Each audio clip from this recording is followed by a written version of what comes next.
Hey up folks, welcome to Sonofdel's live vlog on this, the 14th of July. I know I haven't done one for about 3 or 4 weeks, and to be honest with you, I've not really been in the mood and I've not really been doing that much that's been that exciting. But coming up in tonight's vlog, I've got 8 new jigsaws to show you which I bought. I've got a few new pin badges, which are the end pin badges for my Liverpool collection, which I'll finish now, and my starting ones for my Liverpool Legends pin badges, so I've got them to show you. I've also got 3 book reviews to do, which are an Ian Rankin, a Graham Masterton and a Dean Koontz book. And I'll also be talking about a special event that's happening within the next few days in my life. All that to come. And also, sorry, I also forgot, I've also got an unboxing of the Gibsons Jigsaw for July, and it's a cracker. Coming up first, the unboxing for the July Jigsaw subscription box.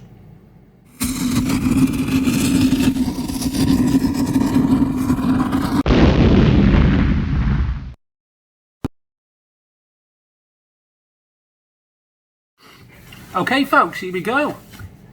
July Jigsaw subscription box from Gibsons. Now you might find this a bizarre one for July, but I absolutely love this, and I'll show you why. Now, my late mum was a massive Jigsaw fan, as I've told you before, and one subject that she would have bought every jigsaw on the planet on is Christmas. And the jigsaw which they put in is this one. And it isn't available yet. It's a brand new jigsaw called Winter Wonderland. It's a 20th limited edition. It's got a limited edition certificate in there, so there's only so many of these made. And it's a beautiful picture, it really is. If you like your Christmas scenes, this one is absolutely fantastic. And bear in mind, like I said, this won't be available yet for another, about another month before you can buy this on the site. So when we get these jigsaws, we get them well in advance of what you can actually buy them for. So that's one of the reasons I absolutely love this jigsaw subscription. Now if you think about it, so far I've had 3 jigsaws. The first one was a signed by the artist jigsaw, which was amazing. The second one was a nice jigsaw, and it had also got a limited edition book in it, which you can't buy this book because it hasn't got a barcode on or nothing, so you can't purchase this book. And the third item is a Christmas jigsaw that's limited, as you can see from the bottom bit there. It's actually a Gibsons Christmas limited jigsaw that is not out in the shops yet, so I'm over the moon with that. And like I said, the jigsaw subscription, I think it works out at £14 a month for 12 months, and so far I couldn't be happier with my jigsaws. I think they've done an absolutely cracking job. So that is my unboxing of my jigsaw for the Gibsons subscription service for July 2022.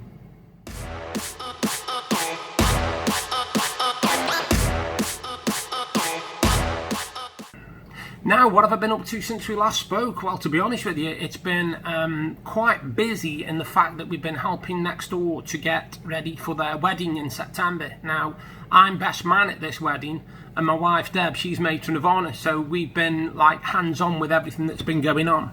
And one thing my wife has done is she's done the invitations and also the RSVP cards, because my wife does all designing cards and stuff like that. She's fantastic at stuff like that. And when on my next vlog, I'll if I get permission, I'll show you the finished article and let me see, you can let me know what you think. But we've had some beautiful weather. We've been sitting outside a lot. I've been doing a lot of reading. I've been doing quite a lot of gaming as well. I'm into a new game at the moment. I can't even remember what it's called now. Hang on a minute, I'll tell you what it's called. Grim Dawn. In case you're wondering what I was looking at, my monitor's behind my phone. I've been playing Grim Dawn, which is a bit of it's an old style hack and slash dungeon type thing where you've got to build your character up, and they leave treasure behind, and some leave health potions and stuff like that. And I love it because it's a complete throwback to all the ones I've ever loved, which are things like Dungeon Siege, Neverwinter Nights, all sorts of stuff like that, you know what I mean? So I've been enjoying that. We've had a few sad things happen in the last couple of weeks. We've lost another family member. My brother-in-law lost his father, unfortunately, last week. and we've also lost a lady from in the street as well. She's a lovely old lady. We've been in here 15 years, nearly 15 years, and we've known her for that entire time. I used to know her husband before he passed on, Ron, and now Betty, unfortunately, she passed away the other day. It's a sad time because, like I said, she was a lovely lady and the street won't be the same without her. But we've also had some good news as well. We've had some good pluses. The main massive plus is the fact that my nephew, Bradley, and his girlfriend, fiancée, Chelsea, they had their little boy. They've had a baby, and it's baby Rowan, spelled R-O-W-E-N. He was born, let me get this right now, last week. I think he's a week old now. Yeah, I think he's a week old. And everything, everybody's going great with that. Mum and baby and father are doing absolutely fine, and Bradley's like a kid with a new toy. He doesn't know where to put himself. He's over the moon and all this sort of thing. So we've had some fantastic news as well. But yeah, like I said, it's been a strange one really. I've seen all the news, what's been going on, bills going up, people struggling and things like this, and it hasn't yet, touch wood, it hasn't affected us yet, but I think one of the main reasons is a lot of people's gas and electricity is going through the roof. Now the thing is with us, ours isn't going through the roof because we're on a set fixed rate until September this year, so ours has been quite balanced, but we are dreading September coming because we've got a feeling it's going to double or go through the roof, and we're being prepared for that. We're getting things ready and stuff, and saving a bit where we can.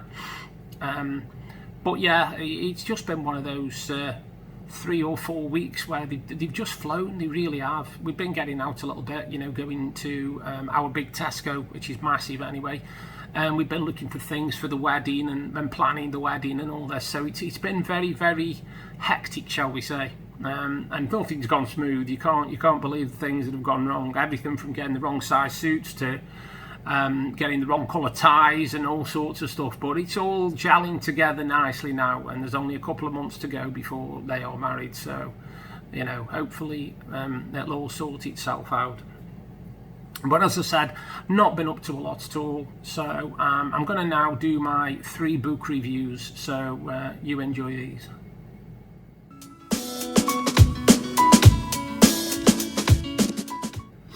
Right, my first review is Ian Rankin, and it's book 7 of the Rebus novels, and it's called Let It Bleed. And I didn't really enjoy this one, and I'll just explain. Now, the storyline is great, the characters are great, everything's good about it, but it relies too much on your knowledge of Scottish politics. Well, I don't know nothing about Scottish politics, you see, and it was all like abbreviations and initials of companies and initials of Scottish departments and all this, and so to be honest with you, a lot of it just went completely over my head, and I think in some ways that ruined the book because it just got boring, because I found it a bit tedious going over this stuff about who was in charge of this, who was in charge of this, who was in charge of this. It was important to the story, but unfortunately for me, I just lost it. I just didn't really enjoy that one at all. It's the first Rebus novel I haven't enjoyed, and I'd only give that one 2 out of 5. I'm sorry, Ian Rankin, but it just didn't do enough for me. It was just too weighed down in political Scottish politics and Scottish knowledge, and if you don't know anything about the Scottish political system, then you've got no chance. It just goes over your head. It really does. So as a novel, I would give Ian Rankin of Let It Bleed 2 out of 5. Sorry, mister. Second book.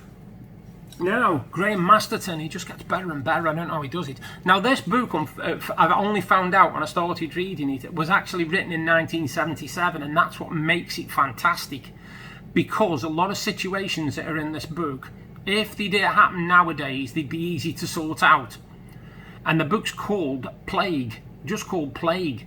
And what it basically is, it's about an area of America where all this raw sewage washes up on the beach, and people don't realise what's in with this sewage, and people are swimming in it, and they end up getting this virus. Now, this virus isn't a virus like the coronavirus, where a few weeks later you're fine. This is a virus that can kill you within 4 hours. It will literally kill you within 4 hours. And the story centres on a doctor and a few other characters as well, who basically try and escape this thing. I mean, you've got everything in it. You've got a doctor, you've got a a would-be an old actor who's gone right out of acting again. You've got a head of a union who is in control of all the hospital staff and stuff. You've got so many people in there, and it's all basically all the stories meld together. And the reason I said I love this book is because with it being 1977, there's no internet, there's no mobile phones. So people can't contact each other using mobile phones or the internet. When things go wrong, they have to face them there and then. Because once the phone lines go down, there's no other way of communicating with people. And I think that's what makes it terrifying in the respect that nowadays it would be easy, because if something happened, you could go on the internet and check it and find out if that information was right or wrong or what. But this is not like that. And like I say, it's a fantastic book. I'm not going to tell you anymore because it'll spoil it, but it's called Plague, and it's got a really, really good storyline, good characters, and it chills you a little bit. It really does. That something like that could happen. So I'd give that one 4 out of 5. And that's Graham Masterton, Plague. This one, I'm a bit struggling with this one because it's called By the Light of the Moon, and it's by Dean Koontz. Now I think I'm only going to give this one 3 out of 5. Now the premise starts off quite good. There's a guy in a sort of motel who gets kidnapped, well not kidnapped, he gets taken back into his room, gets chloroformed and gets injected with this, whatever it is. And a woman, a couple of cabs down, she gets the same sort of thing. And what it basically is they found out they've been injected, they don't know what with. Now these injections lead to them having powers. Not powers as in flying through the air, nothing like that, but things like foresight, things like premonitions, being able to change time and move from one place to another without actually moving, that kind of thing.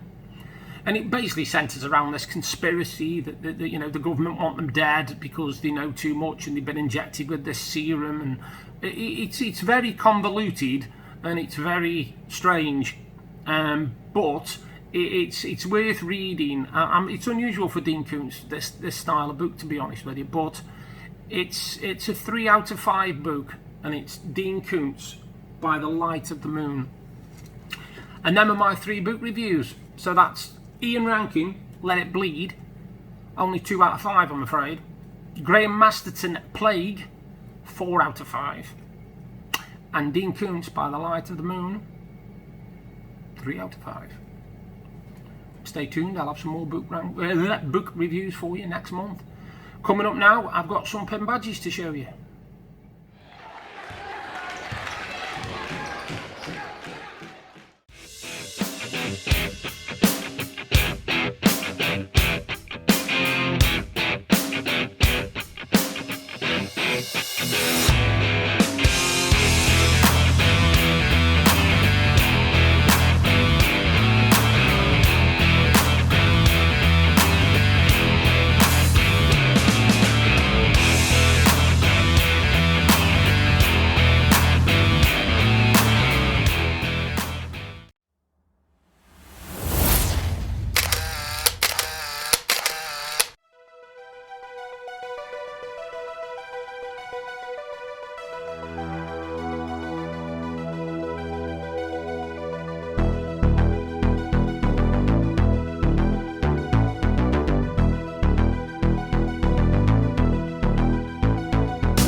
Pretty cool pin badges, aren't they? I like them, I must admit. They're my new collection. They are Liverpool heroes, which means I'll be getting a chest in the next month. Now, if you noticed in with them badges, there was also 2 Liverpool pin badges, crests of competitions we've won. They are the last 2 badges in my collection of Liverpool trophy pin badges. So when I next do another vlog, I will be filming that in its entirety. So that's something for you to look forward to, maybe. Now, coming up, I've got some jigsaws for you. I've got 8 to show you. Yes, I have. I've got 8 to show you. Now, a while ago, I did a jigsaw. I think I posted a picture of it on my vlog, and it was a Disney villain, this one, and it was of Jafar. Obviously, Jafar is out of Aladdin. Now, I managed to get some more out the set because on Amazon they were doing them less than £10 each, which is very, very cheap for Ravensburger Disney jigsaws. Now, the first villain, this one, is that one. And it's, look, get you out the light, it's Maleficent. You can see my monitor there in the back, can't you? Sorry about that. Yeah, it's Maleficent. I've got an idea actually. Is that better? Was it worse? Oh, I can't tell. Anyway, that's Maleficent, as you can see. You've got Maleficent there, and then you've got all the other characters around it. Yeah. That's the first one. There's about 9 in the set, you know. I've got about 5 of them at the moment. The second one, as you can see, is the Queen of Hearts out of Alice in Wonderland. And again, you've got all the characters around the outside. Look, you've got Alice, you've got Mad Hatter, you've got Cheshire Cat, you've got them all. You know what I mean? They're all there. I know you can't see it very well at the moment, but yeah, that's the second one. And remember, these are all part of the Villainous range, and they're on Amazon at the moment for less than a £10. One of my favourites, Captain Hook, out of Peter Pan. As you can see him there in all his glory, with all the people around the outside of him, Peter Pan and Wendy and Smee, all of them, including the crocodile. And the last one, this is one of my ultimate favourites of Disney films anyway, and it's Robin Hood, but it's King John. Prince John! As you can see him. And again, you've got all the characters around the outside. Try and improve the pictures so that when it comes up you'll be able to see them properly. But yeah, that's the fourth one. And again, a Disney Villainous. All these are 1,000-piece jigsaws, by the way. Now this one I've completed, and I'll show the pictures of this one at the end. And it's a brilliant one. And I got this for Pride Month, and it's basically called A Piece of Pride. And as you can see, it's all really fantastic. It's bright, it's colourful. It was a pleasure to do that one, it was an absolute beauty to do. That one is actually a company called Cobble Hill Puzzles, and they are really, really good. I've had a couple of jigsaws from Cobble Hill, and they are really good quality. Now, my next 3, I've got to show you these first. Now, Wasgage, obviously, they do a lot of my jigsaws are Wasgages, but they were doing these, and this one, it's two jigsaws. You basically got that jigsaw there, and the jigsaw of what that woman there, let me just hold it, there, that one with the glasses can see. So there's 2 1,000-piece jigsaws in that, and it was only £13.50, which I thought was a belting price for 2 1,000-piece jigsaws. So that's to do. There's number 6. Another Wasgage is number 7, and this one's even better. This one's called Pooch Parlour. As you can see, oh sorry, that last one was called Garden Party. This one's called Pooch Parlour, and again, as you can see, this one is a mystery puzzle. So don't puzzle what you see, use your imagination and puzzle what's going to happen next. So you can see all the dogs there look relaxing in the background and all that sort of stuff. But what's going to happen next? So that was the 7th one. And the 8th one, belting, takes me back to my childhood. It's the Flintstones. It's a 1,000-piece jigsaw of the Flintstones, the brilliant cartoon TV series by Hanna-Barbera, if I'm not mistaken. You've got Fred, Wilma, you've got Barney, you've got, I can't remember his missus' name, Betty, you've got Rubble, you've got Pebbles, you've got Bam Bam, and you've got Dino. So all them make up that. So those are my jigsaw purchases for this month, and well, for the last 4 weeks really. And that's it really, that's what I've been buying. But I have one more thing to show you. Another buy, but this isn't jigsaws.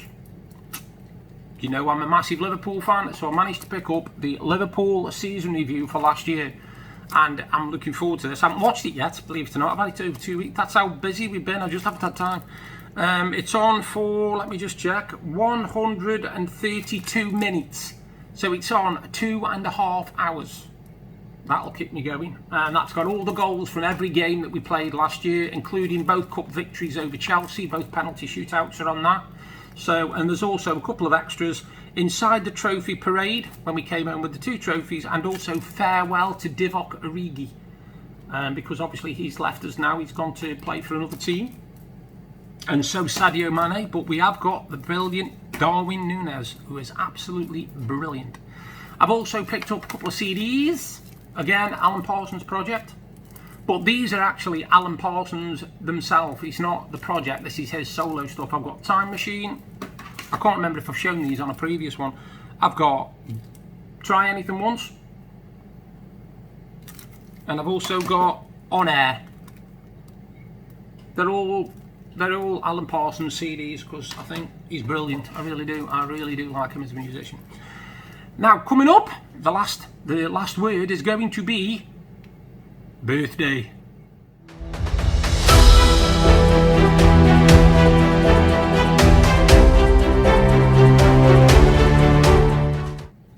Now, in 4 days' time, I reached the grand old age of 50.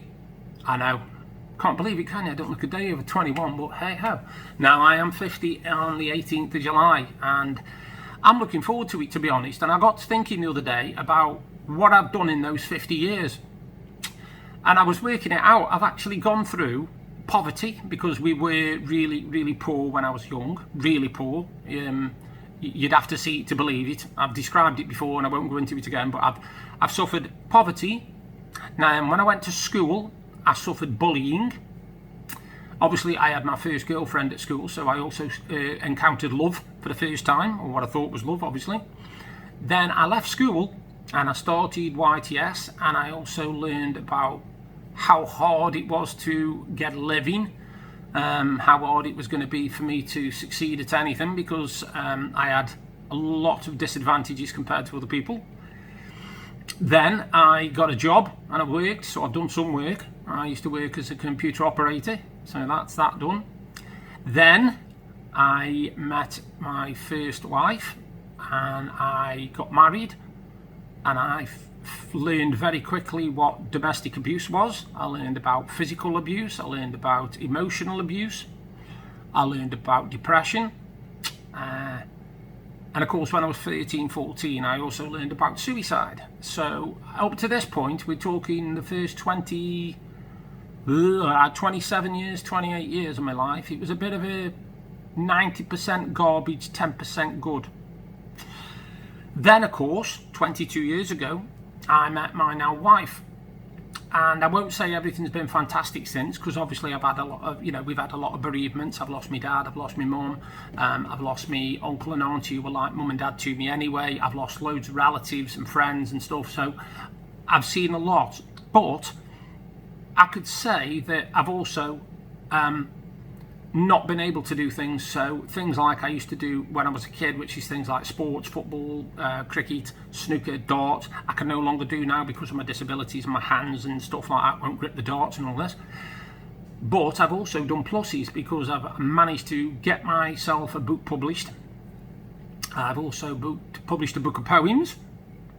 I'm also a vlogger with over 830 subscribers. I'm an Instagrammer with nearly 200 followers. I also do a lot of social media on Facebook and stuff like that. Now, one of the so I've done really, really well to get to this age. Now, my wife was confused as to what to get me for my birthday, because she wanted to get me something really special. And we were trying to think, and I couldn't think of anything, to be honest, because I'm not one of these people who's materialistic. I don't go for like loads and loads of different iPhones every time one comes out, or different this or different that. But I came up on a good idea. Now, I'm at the moment filming on a Samsung Galaxy phone. Now, I used to have a webcam. The only trouble with the webcam, as you can see from quite a few vlogs ago, is it's quite grainy when it comes to doing vlogs. So I said to my wife, what about a new camera? Well, she jumped at it. Fantastic idea, brilliant. So I've got coming, let me get this right now, a Canon DX Mark II. Summit. Anyway, what this camera is it's a Wi-Fi camera. It's got a nice big screen, a tilt screen that you can do anything with. It's got loads of functions on it and all sorts, right? And it should be here tomorrow. Now, that's my main present, which I'm absolutely over the moon with, but I'm also going to get a tripod for it, a case for it and all this, because I want to get into doing photography, even if at the moment I want to like get some really good shots, because I live literally where I can see nature. There's trees and everything. The cemetery's there, fair enough. People might say, oh, it's morbid taking photos of cemeteries. It isn't. It depends how you're going to do it. And I'm not just going to photograph graves, I won't get like perspective shots and all that. I want to get into doing the photography side. So I'm really looking forward to that. Now, another good thing about my birthday is on Sunday, friends of ours are coming to see us, and they're staying for a week, and I'm looking forward to that as well. So I'm getting to see friends, I'm getting to see family because my sister's coming up on Saturday, but only staying until Sunday. She's staying in a hotel. But my other sister and my brother-in-law, they should be popping in on Monday. I've got my friends next door, and I've got my two friends who are coming as well. So that's ideal for me because I'm not an adventurous person. I'm not somebody who, like, every 10 years wants to do something like a bungee jump, a parachute jump, hiking, whatever. I don't want to do any of that. I'm not that adventurous. I'm really not. But I'm really looking forward to my birthday, and I know it's only a number and all that kind of thing, but I think it's real, and it's real achievement because not many people, well, yeah, I mean, I'm not saying not many people, a lot of people don't reach 50. A lot of people don't see the teens out or whatever. You know, you hear every day about somebody being stabbed who's 14, 15 years old or whatever and dying. And I think, well, if I can go through everything I've gone through and be smiling and still be upbeat about my life despite everything that's happened to me, then I know somewhere inside me I must be a good person, because a lot of people would have crumbled under what I've been under. They would have done. They wouldn't have got back up again. And there were times when I didn't want to get back up again. There were times when I wanted to say, no, I've had it, I'm turning in, you know, I'm just going to take an overdose or whatever, I'm done. And now I look at that and I think, wow, I was so lucky that I didn't. Because the life I've got, isn't the ideal life of everybody, but I'd say it's damn close as what I can get, definitely. I mean, I've got a gorgeous wife, I've got a house, I've got a roof over my head, I've got a mad dog, I've got me followers, I've got me vloggers, I've got me family, I've got me friends, I've got quite a lot. Seems I've lost a lot, if you know what I mean. And that's really why I'm emphasising about my birthday. If you get to any birthday, you've lived a year longer than somebody else. And to reach a big 5-0 when I didn't think I was going to get out my teens is quite some achievement. And to look back and think that I've been on the planet 50 years is scary, because it just seems to have flown so fast. One minute I was leaving school at 16, and the next thing I'm celebrating my 50th birthday in 4 days, and it's kind of like, what happened there? And a friend of mine who's 50 just after me, Mr. Ian Maddock, he's 50 a few days after me, actually, at the start of end of July, I think. I keep saying end of July, beginning of August. I know it's either the 31st of July or the 1st of August. I can never remember which. But yeah, he's 50 as well. The month after that, in September, my friend who gets married, he gets married on the 12th and he's 50 on the 15th. So it's all positive vibes at the moment, you know, and I'm not looking at my life and thinking, well, it's negative because I'm reaching 50, oh dear, I can't have many years left, all that garbage. Because if you think about it, when you're 50, you could live to be 100. I mean, the lady I told you about, the one who passed away up the road, the elderly lady, she was 93. And if I get to 93, I'm quite happy with that. I don't expect to live to be 110, 120, 105, you know. I'll just make the most of every year, because you do not know when it's your last. You haven't got a clue. You don't know what's around the corner. You could wake up one day with a bad head, go to the hospital, find out you've got a brain tumour, done. And then suddenly your life's done. So I literally enjoy my life. I do what I want to do. If I want to game, I'll game. If I want to do jigsaws, I'll jigsaws. If I want to vlog, I'll vlog. If I want to sleep, I'll sleep. And I won't let anybody tell me how I should live my life. No chance. Whether it be diet, exercise or what. I'll live my life how I want to live it, because it's my life, not theirs. And okay, they're trying to look out for me and trying to make it so that my life's more enjoyable. But enjoyable for who? For them or for me? I enjoy my life. I can't fault my life. I get out when I need to get out. I'm not like stuck in the house all the time. We go round the village, we go shopping, we've been downtown. And when his friends are here, we're going out with them a couple of days, you know. So it's not like I'm rooted to the spot and I'm going to turn into like a vegetable or something. I also keep this going. I keep myself mentally stimulated, and how I do that is, to be honest with you, is reading, is doing puzzles, is doing jigsaws, because it's all mentally stimulating. Even sitting outside having a conversation with people, you're stimulating your mind, you're keeping things going. I'm keeping up to date with the news, I'm talking about stuff. And again, it's part of being positive. And I think that's what people need to be, positive. Because you only get one crack at this life. You really do only get one crack. You won't get to the end of it at 90 and say, right, I didn't do a very good job of that, can I have another go? It's this is it, this is what you've got. and I'm just going to make the most of every day. I am. It's just how I am. Stay positive, eh? Anyway, on that note, I've talked your legs off. I'm sorry about that. Next time I speak to you, I will have aged. I will be the big 50 on Monday. God, blimey, it's still scary. Anyway, yes, I will be 50. So you all take care, and thank you for watching my vlog.